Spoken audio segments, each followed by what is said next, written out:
Hello and welcome to Non-Stop Wrestling Chat. My name is Barry and this is your Monday Night Raw review. Let's get into the review, guys. Before we do, guys, don't forget to hit like, hit subscribe and hit that notification bell. As always, your support does mean a lot to me. I know you are going to be tired of me saying it to you. But let's get into tonight's show. But before we get into it, Raw was no bad. It wasn't terrible. It wasn't great. It was a good, solid show. So in the ring we have Michaels, Flair, Big Show and Christian to kick off the show. HBK is on the mic first. He says it's been a long time since he's done this and he welcomes us to Raw. He introduces Drew McIntyre. Drew says this is pretty cool. He's standing in the ring with four legends. He didn't expect the help last night. Christian and Drew grew up watching them. They travelled together. Same with the Big Show who helped him.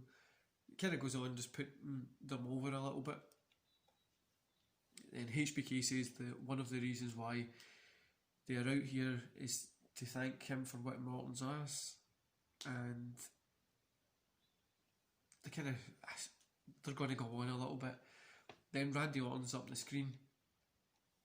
He hopes Drew is enjoying his moment. Then he says he thinks he's went through hell. He hasn't seen hell yet. We know what's going to happen. There's going to be a Hell in a Cell match. Orton says Drew will know what hell is soon. Drew wonders if he will beg for another match. Orton was saying that he doesn't have to because he's a legend killer. And Drew says he's going to put the title on the line tonight. It's an open challenge to anyone he has not faced for the title. Then we head to the first match, WWE Raw's Women's Championship, Vega versus Ahsoka. I'm not really sure why they have a rematch for this. There was no need for it. There literally was. It closed last night. There was no need for a rematch.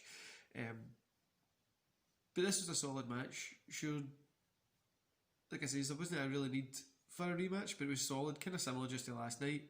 Oh, to Sunday. But 2.5 stars. Nothing special. Solid match. Then we get Andre versus Keith Lee. Andre before this was kind of saying that Vega is nothing without him, etc, etc. And yeah, you can kind of see. It doesn't seem like his character. Then he says if anybody wants, like, it does like an open challenge and Keith Lee comes out. I don't really get why he done that, but yeah. I knew Keith Lee was going to win this anyway, so I didn't even rate this.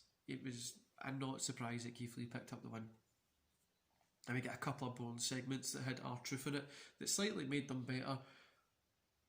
I love this guy's gimmick, call R-Truth when you need help. Like, when in need, call Truth. And that's literally the only thing that they do. Just we need you to fill a segment. They were backstage with Murphy. In comes Seth, gives him a hug. Murphy doesn't seem to kind of be that affectionate. Seth says tonight is beautiful, it's raw, the Mysterio family's on King's Court. They kind of go on, then Jerry and Laura is in the ring for King's Court. He brings out the Mysterio family, and what the hell was going on here? I literally don't even know. Setting up some sort of weird, I don't even know what was going on.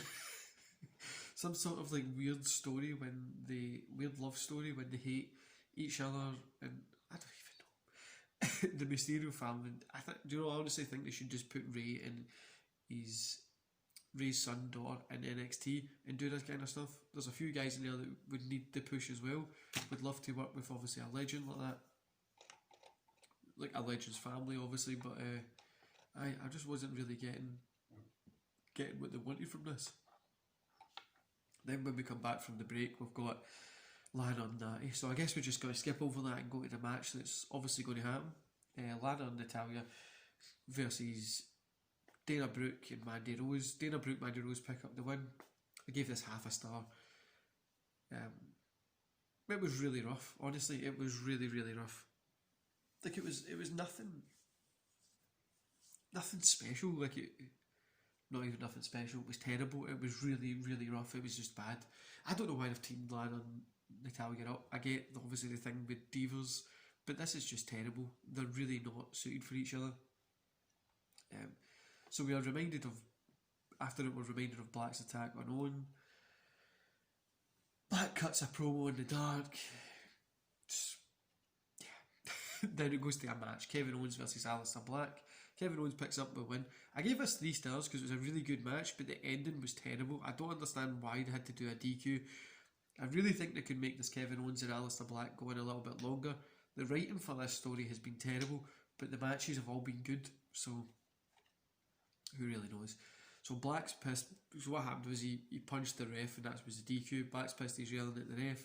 He didn't touch him. The ref then accusing him of standing too close. Ref tells him it's a DQ. Then Owens hits a stunner. So I'm guessing we're probably going to get another match. Might even get this in Hell in a Cell. So WWE 24/7 Championship match. R-Truth versus Gulak and Toaza. R-Truth picked up the win. 1 star. Only reason it got the 1 star was because Truth's in this match. That's all I've got to say about it. Then we get Murphy versus Dominic Mysterio. Murphy picks up the win. 2.5 stars here. This was a pretty good match. Nothing exciting. It was middle of the road, solid match.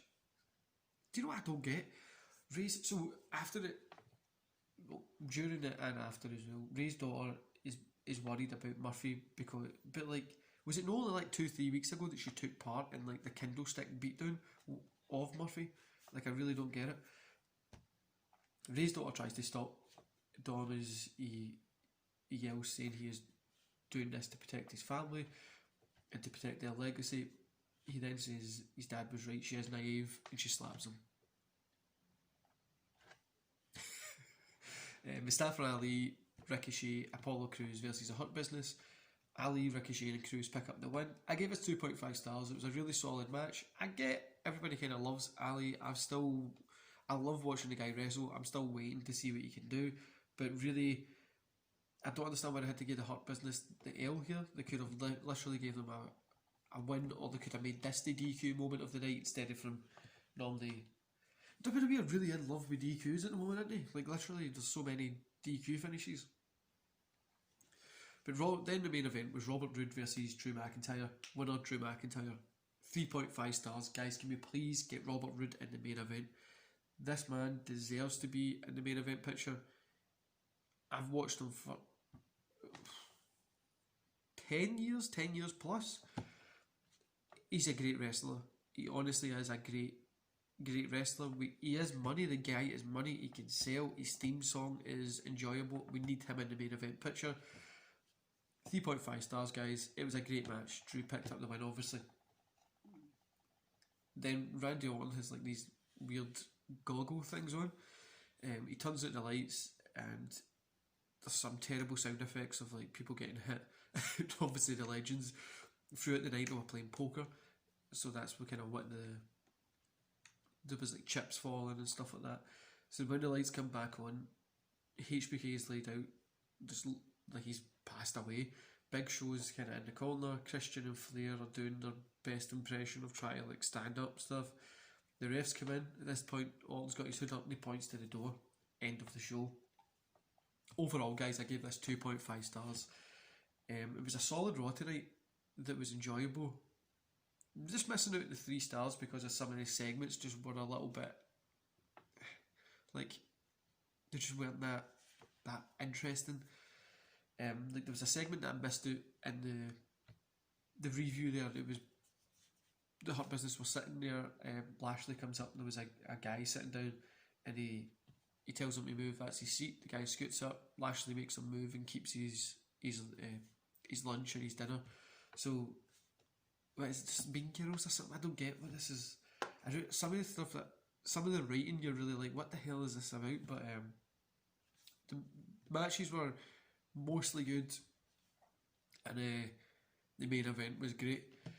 I really don't get the Murphy and Ray's daughter thing. I really don't. I'm unsure how it's going to set with people. I'm unsure how it fits with kind of what we're trying to do here. But yeah, it was fun either way. I think if we let it play out a little bit, it might become more known. But we might know exactly what's going on, and maybe they're going to do it. I don't know. They're going to just build it into something, but I don't know. I can't stress enough, guys, that we need Robert Roode in the main event. This guy is money. He's one of my favourite wrestlers, and I just love watching the guy work. He's great in ring. He's great on the mic, he's just great, especially from, you seen it in his TNA days. He's just not had in NXT. He's not had the time to get it on the main roster, which we need to give him. And also, Raw Underground was away. They listened. Have WWE really just opened Twitter and listened to what everybody's saying, that Raw Underground is the worst part of Raw? I'm surprised that they let it go, because they normally stick to with, like, WWE normally stick with terrible ideas and see it through. But yeah, I think they just let it go because nobody was enjoying this whatsoever. So yeah, that's a good thing. Anyway, guys, overall, Raw was it was enjoyable. It was just an enjoyable Raw. It was nothing great, nothing like extraordinary, and nothing terrible. It was an enjoyable Raw. So it was actually pretty good for a change. Anyway, guys, I hope you enjoy the rest of your day, and I'll see you here tomorrow for Impact Wrestling Review. See you later, guys.